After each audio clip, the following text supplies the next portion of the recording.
When it comes to mathematical problem solving, not all AI chatbots perform equally. Claude and ChatGPT both claim strong reasoning abilities, but their approaches differ in practice. Claude tends to produce cleaner step-by-step solutions with fewer hallucinated steps, especially in algebra and calculus. It often breaks down problems into logical stages and flags uncertainty when a problem seems underspecified.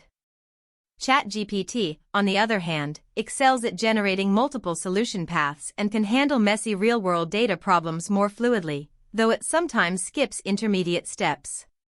For students and engineers, the choice depends on the task. Claude offers reliability for structured proofs, while ChatGPT provides flexibility for applied math. Both models still struggle with advanced symbolic manipulation and multi-step word problems, so human verification remains essential. The key takeaway is that these tools are best used as tutors or checkers, not replacements for mathematical intuition.